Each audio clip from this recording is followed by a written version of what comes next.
Yep, still editing with Power Director. Let's get into this.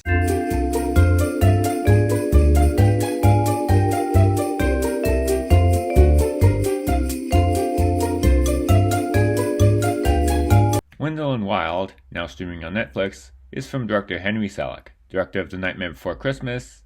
There, I give him credit for it. And it's his first film since Coraline. That was really all I knew about before watching, so I was pleasantly surprised to see Jordan Peele was involved.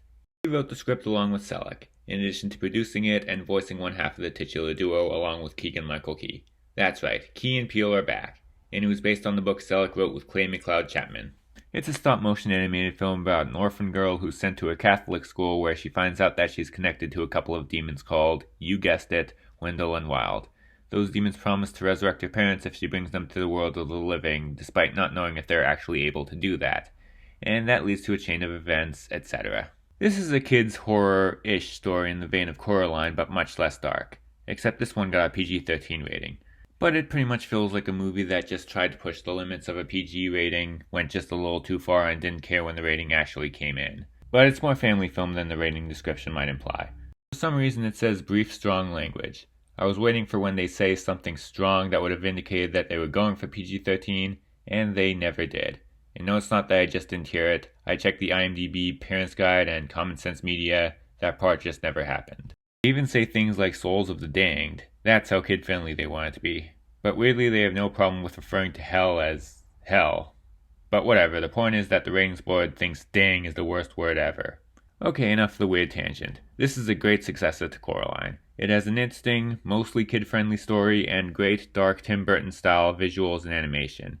Key and Peele are interesting as Wendell and Wild, kinda had a vibe like the witches in Hocus Pocus, and the movie has a surprisingly punk rock vibe to it, a lot of it from its mostly punk rock soundtrack, which isn't exactly the kind of thing you'd expect to hear in a movie like this.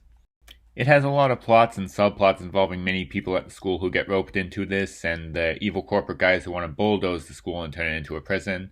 That last one lends some criticism of the prison system to this movie, along with other plot lines offering mature themes of loss and trauma. One of the biggest complaints I've heard about this movie is that all this stuff makes it seem like they tried to do too much, but I think for the most part they were able to pull off a complex story while making everything pretty clear, and without the pacing being too fast, even at a little over 100 minutes long. Maybe they could have explained a little more about the main girl's powers and done more with the nun character voiced by Angela Bassett, but those are really the only things that seemed underdeveloped in hindsight. I'm not saying it wouldn't have benefited from being longer or having less stuff, but it does work pretty well as it is.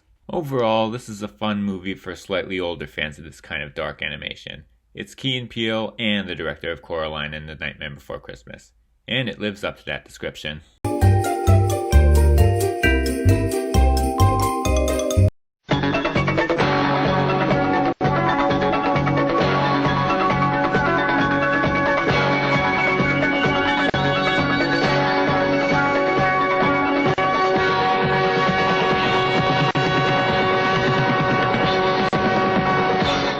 Today we're teaching poodles how to fly.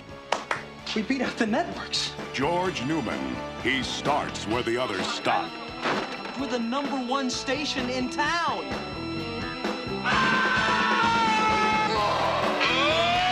Orion Pictures presents Weird Al Yankovic in UHF, the movie.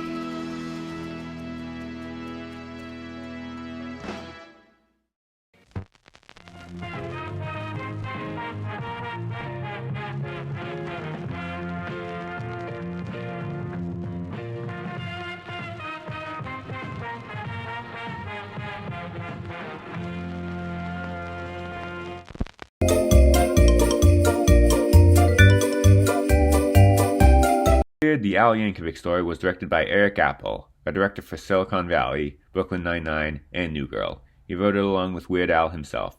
Loosely based on the life of Al Yankovic, obviously, but also based on a fake trailer Apple made for Funny or Die in 2010 starring Aaron Paul as Weird Al. This time he has been switched out for Daniel Radcliffe for a feature-length film streaming for free on the Roku channel. And occasional ads aside, it's great to see a streaming movie that you can watch without having to pay for yet another subscription. I was able to watch it and I don't even have a Roku. This is not your generic music biopic. This is, I guess, like the Weird Al parody of that kind of movie, or the Funny or Die version, of course.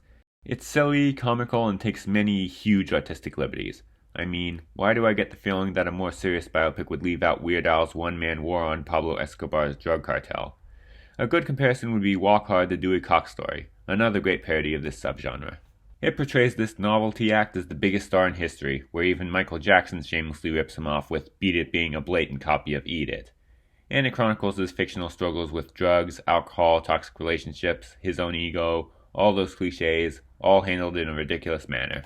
Except Daniel Radcliffe plays it completely straight, and so does the rest of the cast, which includes a lot of cameos, but not in a way that feels cynical. That scene near the end of Al reconnecting with his father might have even been emotional if it wasn't so silly. This kind of fake seriousness only adds to the humor. And yes, it is funny. It deconstructs the formula with silly humor and outlandish situations. I don't think it's as good as Walk Hard, but I'd go as far as to say that I'd liked it more than UHF. Weird is the kind of movie that's rare these days. A full-on parody movie that's actually good. It's a movie that's actually worth paying for, available for free.